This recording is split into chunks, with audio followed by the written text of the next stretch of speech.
6லிருந்து 60 வரை. என்ன பட டைட்டில் சொல்றீங்க அப்படின்னா, 6லிருந்து 60 வயசு உள்ள எல்லாருக்கும் பிடிக்காத ஒரே வார்த்தை மன்னிப்பு கிடையாது, அட்வைஸ். அடுத்தவங்க நமக்கு அட்வைஸ் பண்றாங்க அப்படின்னாலே தலதறிக்க எங்கேயாவது ஓடிடலாமா அப்படின்னு தான் இருக்கும். நீ அந்த இடத்துல இருந்து பாரு அப்ப தெரியும் அப்படின்னு தான் தோணும்.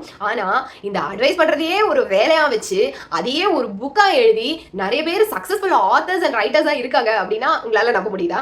அதுக்கு பேர் தாங்க செல்ஃப் ஹெல்ப் ஜர்னல் அப்படின்னு சொல்றாங்க. ஸோ இன்னைக்கு நம்ம இந்த புக்ஸ் இது எல்லாமே வந்து செல்ஃப் ஹெல்ப் புக்ஸ் தான். ஸோ இந்த புக்ஸை பற்றி எப்படி சொல்கிறது, ரொம்ப ஷார்ட் அண்ட் ஸ்வீட். இப்போ வந்து நான் அட்வைஸும் எனக்கு பண்ணுற மாதிரி இருக்கக்கூடாது, நீ இதை பண்ணாத அதை பண்ணாதன்னு எனக்கு சொல்லக்கூடாது. ஆனால் நல்ல விஷயங்களும் தெரிஞ்சுக்கணும், புக்கும் படித்த மாதிரி இருக்கணும். அப்படின்னா அதே மாதிரி நீ நேரில் தான் போய் பேசணும் அப்படிங்கிற மாதிரி.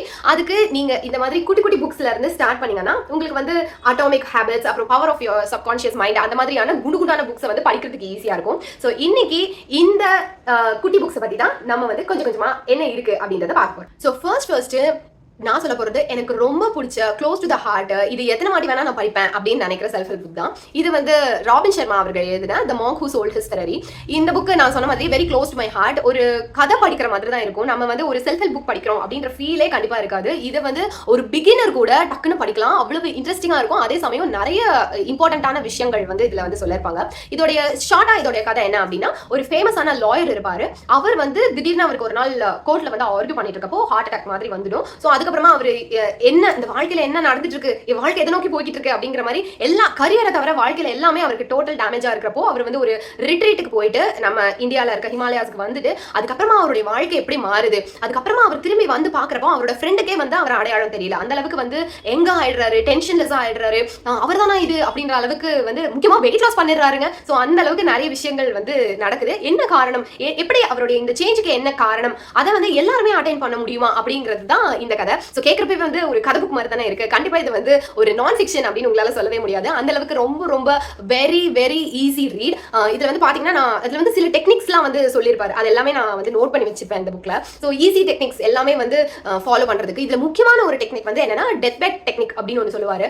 என்னன்னா வந்து ஒவ்வொரு நாளும் வந்து இன்னைக்கு என்னுடைய கடைசி நாளா இருந்தா ஹவ் வில் ஐ பிஹேவ், எதுக்கு இருக்கிறவங்க கிட்ட நான் எப்படி நடந்துப்பேன், இல்ல எனக்கு நானே எப்படி நடந்துப்பேன் அப்படிங்கறத வந்து ஒவ்வொரு நாளும் நம்ம நினைச்சிட்டு இருந்தாலே நிறைய பிரச்சனைகளுக்கு வந்து இல்லாமலே போயிடும் அப்படின்ற மாதிரி. இதை பத்தி நான் ரொம்ப பேசல, ஏன்னா இது ரொம்ப பிடிச்ச புக்குன்றதுனால நான் நிறைய பேசுவேன். அடுத்த புக் வந்து பாத்தீங்கன்னா ஜெஃப் கெல்லர் அவர் எழுதின ஆட்டிடியூட் இஸ் எவ்ரிதிங். அகைன் இதுவும் வந்து ரொம்ப குட்டி புக் தான். இந்த புக்கோட ஸ்பெஷாலிட்டி என்னன்னு பாத்தீங்கன்னா, இந்த புக்ல வந்து அங்கங்க இந்த மாதிரி ஒரு 2 லைன் போட்டு சில வேர்டிங்ஸ் எல்லாம் வந்து கொடுத்துருப்பாங்க. ஸோ இது வந்து என்னன்னா, நீங்க அந்த வேர்டிங்ஸ் மட்டும் கூட நீங்க எங்கேயாவது எழுதி வச்சுட்டு அடிக்கடி நீங்க பாக்குற மாதிரியான இடங்களை ஒட்டி வச்சுக்கலாம். இல்ல டக்குன்னு இந்த புக் எடுத்தா அதை மட்டும் நீங்க படிச்சீங்கன்னா கூட போதும். ஆஸ் எவ்ரி நான் ஃபிக்ஷன் செல்ஃப் ஹெல்ப் புக் கோஸ், இதுலயும் வந்து ஒன்னு மட்டும் தான் நீங்க மாத்திக்க முடியும். Your attitude is everything. அதுல வந்து என்னென்ன நீ மாத்திக்கலாம், என்னென்ன நம்ம வந்து சேஞ்ச் பண்ணிக்கலாம், நமக்கு நல்லது, வாழ்க்கை வந்து எந்த அணுகுமுறையில அணுகுனா நல்லது அப்படிங்கிற மாதிரியான விஷயங்கள். குட்டி புக் தான், கொஞ்சம் கான்சென்ட்ரேஷன் தேவைப்படும். ஐ won't recommend this for beginners, ஏன்னா கொஞ்சம் கஷ்டமா இருக்கலாம். But if you are trying to get out of reading slump maybe this can. But again இது எனக்கு ரொம்ப பிடிச்ச புக்கு. ஸோ இது வந்து ரீடிங் ஸ்லம்ப் ஓகே, பிகினர்ஸும் ஓகே, புக் படிக்கிறவங்களும் ஓகே, யார் வேணா இந்த புக்கை படிக்கலாம். அடுத்த புக்கு பாத்தீங்கன்னா ஆஸ் மேன் திங்கர். இது வந்து ஜேம்ஸ் ஆலன் எழுதின புக்கு. இது வந்து பயங்கர குட்டி புக்கு. இது ரொம்ப கம்மி, பேஜஸும் ரொம்ப கம்மி. இதுவுமே வந்து கிட்டத்தட்ட ஆட்டிடியூட் இஸ் எவ்ரிதிங் மாதிரி நம்ம நினைக்கிறதுல தான் எல்லாமே இருக்கு. யூஸ்வலாவே பாத்தீங்கன்னா எல்லா செல்ஃப் ஹெல்ப் புக்லயும் இதே தான் சொல்லுவாங்க, நீ உன்னை சுத்தி இருக்கிறத வந்து உன்னால எப்பவுமே கண்ட்ரோல் பண்ண முடியாது, உன்னுடைய எமோஷன்ஸ், உன்னுடைய தாட்ஸ், நீ இந்த உலகத்தை எப்படி பாக்குற அப்படிங்கறத மட்டும் தான் உன்னால கண்ட்ரோல் பண்ண முடியுங்கிற மாதிரி. ஸோ இது வந்து அகைன் இது வந்து ஐ won't recommend this to beginners. ஏன்னா இதுல வந்து கொஞ்சம் படிக்கிறதுக்கு இங்கிலீஷ் கஷ்டமா இருக்கும்னு சொல்ல முடியாது. But you will NEET concentrate பண்ணி படிச்சா படிக்கலாம், ஈஸியா இருக்கிற மாதிரி. பட் குட்டி புக் தான், ஸோ இதுவும் ட்ரை பண்ணி பார்க்கலாம். அண்ட் தென் அதர் புக், இது வந்து ஹூ மூவ்ட் மை சீஸ். இது ஸ்பென்சர் ஜான்சன் எழுதினது. ரொம்ப ரொம்ப ரொம்ப இது எப்படி சொல்றது, பிகினர்ஸ் கூட இல்லைங்க, உங்க வீட்டில் இருக்க குட்டி குழந்தைங்க கூட இந்த புக்கை படிக்கலாம். அந்த மாதிரியான பாத்தீங்கன்னா அந்த குழந்தைங்க புக்ல எல்லாம் இருக்கிற மாதிரி இல்லஸ்ட்ரேஷன்ஸ்லாம் இந்த புக்ல இருக்கும்.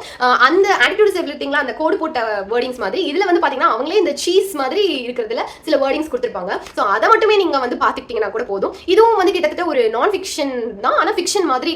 ஒரு 2 பேர் 4 பேர் இருப்பாங்க, 2 எலி இருக்கும், 2 மனுஷங்க இருப்பாங்க. ஒரு இடத்துல பாத்தீங்கன்னா அவங்களுக்கு சீஸ் வந்து கொட்டி கிடக்கும், அதை வந்து சாப்பிட்டுட்டே இருப்பாங்க. ஒரு நாள் அந்த சீஸ் தீந்து போயிடும். ஸோ அதை வந்து எப்படி எலிகள் எப்படி அதை அணுகுது, மனுஷங்க எப்படி அணுகுறாங்க, அதுல ஒருத்தர் வந்து அவ்வளவுதான் இனிமே வாழ்க்கையே முடிஞ்சு போச்சு. இது வந்து எப்படின்னா கிட்டத்தட்ட ஒரு ப்ராப்ளம் நடக்கிறப்போ நம்ம அதை எப்படி அணுகிறோம், இதோட எல்லாமே முடிஞ்சிச்சா, இல்ல அடுத்த ஸ்டெப் என்ன அப்படிங்கறது எப்படி எடுக்கிறோம். ஸோ இதை படிக்கிறப்போ வந்து கடைசியில கூட டிஸ்கஷன்ஸ்க்கு கொஸ்டின்ஸ் எல்லாம் கொடுத்துருப்பாங்க. ஸோ எந்த கேரக்டரோட உங்களை ரொம்ப ரிலேட் பண்ணிக்க முடிஞ்சது, அப்போ நீங்க என்ன பண்ணணும் இனிமே அப்படிங்கிற மாதிரி. ரொம்ப ரொம்ப ஈஸி புக். நான் சொன்ன மாதிரி குழந்தைங்க கூட இந்த புக்கை படிச்சு புரிஞ்சுக்கலாம், அவ்வளவு ஈஸியான புக். அடுத்தது பாத்தீங்கன்னா த ஆர்ட் ஆஃப் லிவிங். இது எபிக்டஸ் எழுதுனது. இந்த புக்கு வந்து பாத்தீங்கன்னா you can't read this in a single day. ஒரே நாள்ல டக்குன்னு குட்டி புக்கு தான் இருந்தாலும் வந்து ஒரு நாள்ல படிச்சிட முடியாது, படிக்கணும்ன்ற அவசியமும் இல்லை. ஏன்னா இதுல வந்து பாத்தீங்கன்னா வரிசையா வந்து உங்களுக்கு டாபிக் வைஸ் நிறைய கொடுத்துருப்பாங்க. இதுல இது கான்டென்ட் பாத்தீங்கன்னா இது ஃபுல்லாமே ஒவ்வொன்றும் ஒவ்வொரு பேஜ் தான், ஒவ்வொரு பேஜ்ல இருக்கிற டாபிக்ஸ். இத்தனை டாபிக்ஸ் இருக்கு இந்த புக்ல. ஸோ நீங்க வந்து என்ன பண்ணலாம்னா ஒரு நாளைக்கு ஒரு 2 சாப்டர் இல்ல ஒரு நாளைக்கு ஒரு சாப்டர் கூட படிச்சா போதும். கஷ்டம் சொல்ல மாட்டேன், கண்டிப்பா பிகினர்ஸ் கூட படிக்கலாம். பட் எப்படி இருக்கும் அப்படின்னா திடீர்னு ஒரு நாள் நீங்க வந்து இப்போ சில பேருக்கு வந்து சில புக்ஸ் இருக்கும், எனக்கு அந்த மாதிரி இருக்கு. சில புக்ஸ்லாம் ரொம்ப கஷ்டமா இருக்கிறப்ப டக்குன்னு அதை நான் ஓப்பன் பண்ணி அதில் அண்டர்லைன் பண்ணி வச்சிருக்கிற லைனை படிச்சேன்னா எனக்கு வந்து கொஞ்சம் ஏதோ ஒரு இன்ஃபர்மேஷன் இல்லை ஒரு அசரீரி குரல் அது மாதிரி இருக்கும். ஸோ அந்த மாதிரியான புக்கு தான் இது. இதுல வந்து ஒரே ஒரு சாப்டர் பாருங்க, இந்த சாப்டர்லாம் பாருங்க, இது 2 லைன் தாங்க இருக்கு இதுக்குள்ள. அது மாதிரி இதை நீங்க டக்குன்னு படிச்சிடலாம். பட் எப்படி சொல்றது, கொஞ்சம் கொஞ்சமா படிச்சீங்கன்னா உங்களுக்கு அந்த இன்ஃபர்மேஷனை ப்ராசஸ் பண்றதுக்கு ஈஸியா இருக்கும். ஸோ இதுல வந்து பாத்தீங்கன்னா நிறைய இதுலயும் வந்து பாத்தீங்கன்னா உங்களோட ஆட்டிடியூட் எப்படி மாத்திக்கலாம், நிறைய யோசிக்க வைக்கும் இந்த புக்கு அப்படின்னு நான் சொல்லுவேன். கண்டிப்பா இது வந்து யாருமே மிஸ் பண்ணாம படிக்க வேண்டிய புக் இது. அடுத்த புக் பாத்தீங்கன்னா அது 4 அக்ரிமெண்ட்ஸ். இதுல வந்து 4 விஷயம் தான். அந்த 4 அக்ரிமெண்ட்ஸ் வந்து எப்படி வந்து நம்ம வாழ்க்கையில அப்ளை பண்றது, என்னென்ன வந்து அது மூலமா சொல்ல வராங்க. அதாவது உனக்கு வாயில தான் சனி இருக்கு அப்படிங்கிற மாதிரி நம்மளுடைய தாட்ஸ் தான். ஏன்னா எல்லாமே சொல்றது அதாங்க, உன்னுடைய தாட்ஸை நீ அலைன் பண்ணு, ஒன்னை மட்டும் தான் உன்னால மாத்திக்க முடியும், வேற எதையுமே மாத்த முடியாது. ஸோ நீ உலகத்தை எப்படி பாக்குறன்றது தான் இருக்கு அப்படின்றது. இதுவுமே வந்து கொஞ்சம் ஈஸி ரீட் தான், பிகினர் கூட படிக்கலாம் அப்படிங்கிற மாதிரி. அந்த 4 அக்ரிமெண்ட்டை மட்டும் நம்ம விஜய் போடுவார்ல பிரியமானவளையில, அந்த 4 அக்ரிமெண்ட்டை மட்டும் நீங்க வந்து ஃபாலோ பண்ணிட்டீங்கன்னா உங்க லைஃப் ஓஹோன்னு இருக்கும் அப்படிங்கிற மாதிரி அந்த புக் இது. இது வந்து இன்னும் ஒரு இங்கிலீஷா இருக்கு அப்படின்னா இதை பாருங்க, தமிழ் புக்கு முடியும் என்றே சிந்தியுங்கள். இந்த புக்கும் அதேதான்.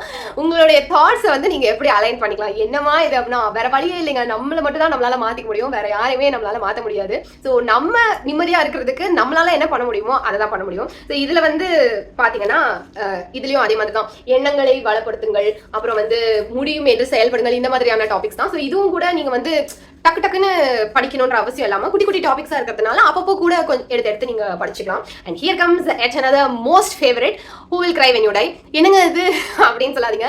ராபின் சர்மா இஸ் ஒன், எப்படி சொல்றது, மை ஃபேவரட் ஆத்தர் இன் நான் ஃபிக்ஷன் அப்படின்னு சொல்லணும். ஏன்னா அவர் வந்து அட்வைஸ் பண்றாருங்கிறதே தெரியாத மாதிரி அட்வைஸ் பண்ணுவாரு அப்படின்ற மாதிரி.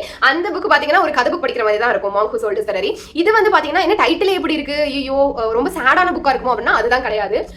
இதுவுமே வந்து இதுக்கு முன்னாடி பார்த்த சில புக்ஸ் மாதிரி பாத்தீங்கன்னா சாப்டர் வைஸ் இருக்கும். ஸோ இதெல்லாம் சாப்டர்லாம் டிக் பண்ணி வச்சிருக்க பாருங்க, எந்தெந்த சாப்டர்ஸ் வந்து அடிக்கடி படிக்கலாம் அப்படிங்கிற மாதிரி. ஸோ இது வந்து பாத்தீங்கன்னா இதுவும் சாப்டர் வைஸ் இருக்கும். ஸோ நீங்க வந்து என்ன பண்ணிக்கலாம்னா ஒரு நாளைக்கு ஒரு சாப்டர் டக்குன்னு எடுத்து படிச்சுக்கலாம். அதுவும் இல்லாம ரொம்ப அப்ளை பண்றதுக்கு ஈஸியா இருக்கும். ஸோ நம்ம ஒரு புக் படிக்கிறோம் அப்படின்ற மாதிரியும் இருக்கும். இங்க பாருங்க, இதுலயும் ஒரு இதுதான் சொல்லியிருக்காரு, make wise choices about the thoughts you will allow to enter your mind. So again இதுவும் வெரி ஈஸி ரீட், ஒரு பிகினர் கூட படிச்சிடலாம். அகைன் இது வந்து ஆக்சுவலி என்ன கேட்டா ஒரு 7 year oldக்கு மேல இருக்கிறவங்க கூட இந்த புக்கை தாராளமா படிக்கலாம் அப்படின்னு தான் சொல்லுவேன். ஸோ இது எல்லாமே பிசிக்கல் காப்பி.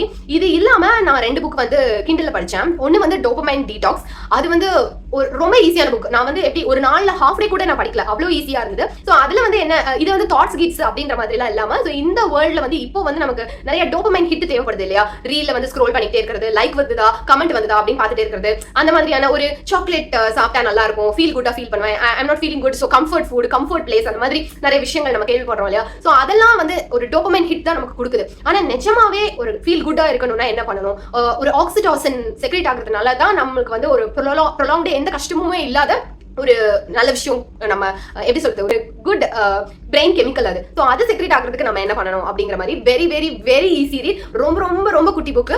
கிண்டல் அன்லிமிட்டட் சப்ஸ்கிரிப்ஷன் இருந்ததுன்னா அதுல ஃப்ரீயாவே கிடைக்கும். இது வந்து ஒரு சீரிஸ் ஆஃப் டோபமைன் டீடாக்ஸ்ங்கிறது ஃபர்ஸ்ட் புக். அது சீரிஸ் ஆஃப் புக்ஸ் எழுதிருக்காரு அதே ஆத்தர், மைண்ட் யுவர் தாட்ஸ், அது மாதிரி. எனக்கு நான் அதெல்லாம் இன்னும் படிக்கல, இது மட்டும் தான் படிச்சிருக்கேன். அதை கூட நீங்க படிக்கலாம். எல்லாமே வந்து குட்டி புக்ஸ் தான். அந்த சீரிஸ்ல 5 புக்ஸும் என்னமோ இருக்கு அப்படின்னு நினைக்கிறேன். இன்னொரு வெரி எப்படி சொல்றது, எட் another வெரி ஈஸி புக். நிஜமாவே ஈஸிங்க இது. நான் சொன்ன மாதிரி ஒரு டீனேஜர்ஸ் இல்ல ஒரு 7 or 5 கொஞ்சம் கம்மி, பட் 7 yearsக்கு மேல இருக்கிறவங்க கண்டிப்பா படிக்கலாம் அப்படின்னு சொல்லுவேன். அது வந்து என்னன்னு பாத்தீங்கன்னா 25 ஸ்மால் ஹேபிட்ஸ், மனோஜ் செந்தாமரக்ஷன் அப்படின்றவர் எழுதிருப்பாரு. அதுவுமே வந்து கிண்டல் அன்லிமிட்டட்ல இருக்கு. இதுல வந்து பாத்தீங்கன்னா 25 குட்டி ஸ்மால் ஹேபிட்ஸ் என்னென்ன. ஆக்சுவலா இந்த 25 ஸ்மால் ஹேபிட்ஸ் அப்படிங்கிற புக்கை பத்தி மட்டுமே என்னோட பாட்காஸ்ட்ல வந்து நான் பேசியிருக்கேன். அதோட லிங்க் வந்து நான் உங்களுக்கு இங்க கீழே டிஸ்கிரிப்ஷன்ல கொடுக்குறேன். அதை வந்து அதை கேட்டு பாருங்க. அதுல வந்து சின்ன விஷயங்கள், அதாவது ரொம்ப பெரிய விஷயமா எக்ஸசைஸ் பண்றோம்டா, ஹெல்தியா சாப்பிட்றோம்டா அப்படின்லாம் பெரிய சேஞ்சஸ் பண்ணாம காலையில கண்ணை திறக்கிறப்போ ஸ்மைல் பண்ணுங்க, ஸ்டார்ட் பண்ணுங்க அப்படிங்கிற மாதிரி ஸ்மைல் பண்ணிட்டே கண்ணை திறந்துட்டே எந்திரிச்சிங்கன்னா அந்த நாளே அழகா இருக்கும் உங்களுக்கு. அதே மாதிரி எங்க போனாலும் தண்ணி பாட்டில் எடுத்துட்டு போங்க. தண்ணி நிறைய குடிச்சிங்கன்னா உங்களுக்கு ஸ்கின் க்ளோ ஆகும். அதே மாதிரி சீக்கிரமா படுத்து தூங்குங்க. அதே மாதிரி மொட்டை மாடியில போய் உட்காந்துட்டு வானத்தை பார்த்துட்டே இருங்க. என்ன நடக்குது, அந்த இலை எப்படி அசையுது, அந்த மாதிரியான விஷயங்கள். இதெல்லாம் வந்து பெரிய ப்ரிப்பரேஷன் பண்ணணும்ன்ற அவசியம் கிடையாது. டக்குன்னு கூட நம்ம ஒரு கிடைக்கிற ஒரு 2-3 மினிட்ஸ்ல கூட நம்ம போய் பண்ணிடலாம். பட் இட் வில் கிவ் எப்படி சொல்றது, ஒரு சோலை டச் பண்ற மாதிரியான சில விஷயங்கள், சில குட் ஹேபிட்ஸ் அப்படின்னு சொல்லலாம். ஸோ இதெல்லாமே வந்து அந்த 25 ஸ்மால் ஹேபிட்ஸ் புக்ல இருக்கு. டோட்டலி 10 புக்ஸ் நான் சொல்லியிருக்கேன் நினைக்கிறேன். இது எல்லாமே வந்து super short self help books. கண்டிப்பா இதெல்லாம் நீங்க ட்ரை பண்ணி பாருங்க. இதுல ஏதாவது நீங்க படிச்சிருந்தீங்கன்னா அது உங்களுக்கு எப்படி இருந்தது, இது இல்லாம வேற ஏதாவது குட்டி குட்டி செல்ஃப் ஹெல்ப் புக்ஸ் இருக்கா, அது எல்லாத்தையுமே கமெண்ட்ல சொல்லுங்க. தொடர்ந்து வாசிப்போம். பாய்.